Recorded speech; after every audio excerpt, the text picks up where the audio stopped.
کیونکہ پشتو لکھنی میرے بس کی بات نہیں ہے، لیکن میں کوشش کہتے ہیں نا ہر جگہ پہ ٹانگ اڑانا، یہ ایک محاورہ آپ لوگوں نے سنا ہوگا، تو آج کل میں ہر جگہ پہ ٹانگ اڑا رہی ہوں۔ یہ جو شاعری اگر میرے پختون بھائی جن کو سمجھ آتی ہے کہ یہ میں نے صحیح نہیں لکھا تو پلیز مجھے کمنٹ باکس میں ضرور بتائیے، اور اگر آپ کو اچھا لگا تب بھی بتائیے، اور اگر آپ کو اچھا نہیں لگا آپ مجھے تب بھی بتائیے کہ ستا پسترگو کی خماری نشتہ، ستا پسترگو کی خماری نشتہ، دسنگ نشہ دچے خواری نشتہ، زخو پا منہ کے خوشحال یما، زخو پا منہ کے خوشحال یما، ستا پسترگو کے خماری نشتہ۔ تو دوستو جتنی مجھے سمجھ آتی ہے اتنا ہی میں لکھنے کی کوشش کرتی ہوں تاکہ میری شاعری میں کوئی غلطی نہ ہو۔ اور میں نے ابھی ظاہر رمضان کی وجہ سے، پھر عید کی مصروفیت کی وجہ سے میں کوئی ویڈیو نہیں بنا سکی، اور میں نے 1-2 دن پہلے اسنیک ویڈیو پہ بھی جو پوسٹ کی تھی تو اپنی شکل نہیں دکھائی تھی، اپنے پیپرز دکھائے تھے، اور وہ ابھی بھی موجود ہے، آپ لوگ جا کے اسنیک پہ دیکھ سکتے ہیں میری آئی ڈی پہ۔ یہ میں نے عید کے لیے 2-4 لفظ لکھے تھے تو وہ میں شیئر کر دیتی ہوں کہ اب تو خیر گزر گئی، لیکن پورا شوال کا مہینہ ہے، آپ کبھی بھی شاعری کر سکتے ہو عید پہ، کہ عید آئی ہے پھر دل کو دکھانے میرے، عید آئی ہے پھر دل کو دکھانے میرے، وہ کتنے دور سہی روٹھنے والے میرے، عید آئے تو اداس ہوتی ہوں وہ میرے پاس جو نہیں ہوتے، لفظ کانٹوں کی طرح دل میں کیوں چپ جاتے ہیں، لفظ کانٹوں کی طرح دل میں کیوں چپ جاتے ہیں، وہ کتنے دور ہیں کیوں پاس نہیں آتے میرے، وہ اتنے دور ہیں کیوں پاس نہیں آتے میرے، اور ایک قطرہ اگر چاہت کا ہمیں مل جاتا رومی، اپنی تقدیر سنور جاتی خدا کی قسم، وہ تیرے ہجر کی راتیں اور ادھورا چاند رومی، تیری یادوں کے سہارے جی رہے ہیں یہاں۔ یہ سب میں نے شاعری جو آپ کو سنا رہی ہوں یہ میں نے رمضان میں لکھ کے رکھی تھی، اور اب یہ پوسٹ کے بعد انشاءاللہ ویڈیو جو بنے گی یہ میرے انسٹاگرام پہ بھی جائے گی، رومانہ رومی پہ، رومانہ سردار شاعری پہ، میرے پیج پہ، فیس بک پہ، یوٹیوب پہ بھی رومانہ سردار، اور اسنیک ویڈیو پہ بھی رومانہ سردار۔ تو دوستو کہنے کا مطلب یہ ہے کہ ایک ویڈیو میری 4 جگہ پہ پوسٹ ہوتی ہے، اور دل میں ایک لگن، ایک خواہش ہوتی ہے آگے بڑھنے کی، جس پہ بہت سے لوگوں کو تکلیف ہوتی ہے کہ یہ آگے کیوں بڑھنا چاہتی ہے۔ تو میرے پیارے دوستو، خدا نے ہر ایک انسان کو ایک ٹیلنٹ دیا ہوتا ہے، اپنے ٹیلنٹ کے مطابق میں کام کرتی ہوں، اپنی سمجھ اور اپنی عقل کے مطابق میں کام کرتی ہوں۔ میرا بھی دل چاہتا ہے کہ میں جب یوں جاؤں، یا ابھی بھی الحمدللہ میں کسی فنکشن میں چلے جاؤں، میں کہیں پہ بھی چلے جاؤں، آؤٹ آف فیملی ہو یا فیملی میں ہو، تو مجھے بڑی خوشی ہوتی ہے جب 2-4 لوگ مجھے پہچان لیتے ہیں اور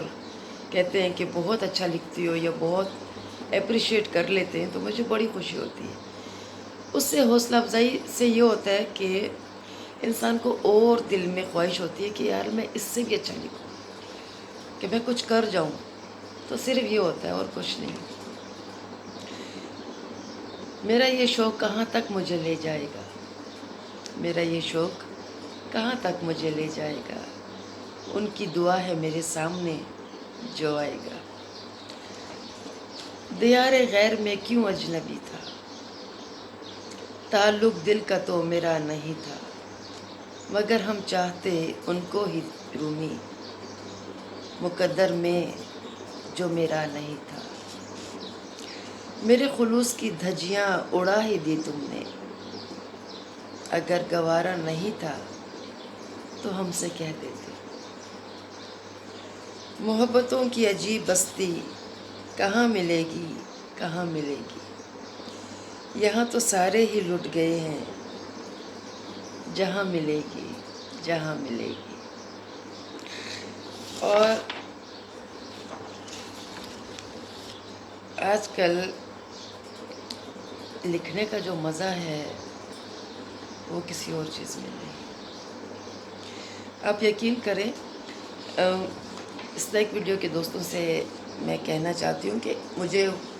السلام علیکم، گڈ مارننگ، کیسی ہیں آپ کی طبیعت کیسی ہے؟ دوستوں، مجھے ہزاروں کے حساب سے مجھے میسج آتے ہیں۔ آپ یقین کریں میں کسی کو رپلائی نہیں دیتی۔ کوئی واٹس ایپ نمبر مانگ رہا ہوتا ہے،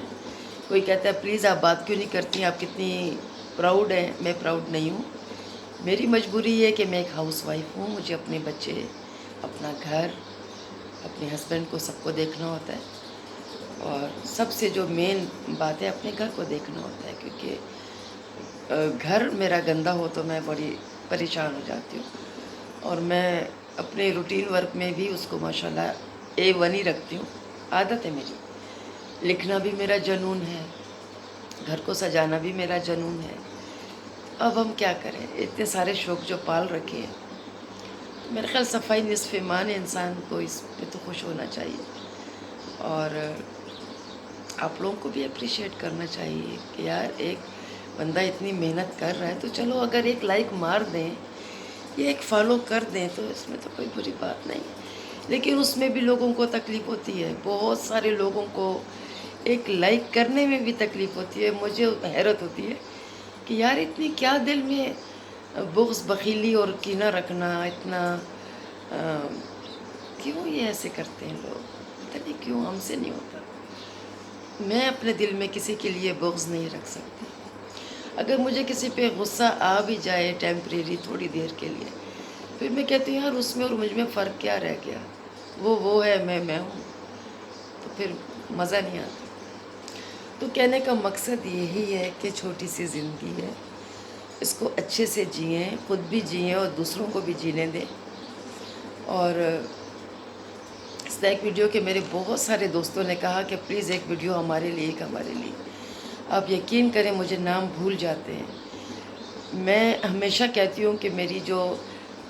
اسکرین پہ آپ دیکھیں، میری آئی ڈی پہ جو میری لاسٹ ویڈیو ہوتی ہے، اس کے کمنٹ میں ہی آپ اپنے نام پلیز مجھے لکھ دیا کریں، تاکہ جب میں اپنے کمنٹ دیکھنے لگوں تو میں فوراً وہ نام نوٹ کر لوں اور اسی کے مطابق میں آپ لوگوں کی ویڈیوز بناؤں۔ مجھے کوئی تکلیف نہیں ہے، مجھے نام لینے میں کوئی تکلیف نہیں ہے، مجھے بلکہ پراؤڈ فیل ہوتا ہے کہ آپ لوگ اتنا پیار کرتے ہیں مجھ سے، اور آپ کی محبتوں کا بہت بہت شکریہ۔ جہاں جہاں میں لکھتی ہوں، میرے بہت سارے فرینڈز مجھے فالو کرتے ہوئے بیچارے وہاں تک آ جاتے ہیں، تو جزائے خیر اللہ آپ کو دے۔ بس یہ دعا ہے میرے دل سے آپ سب کے لیے۔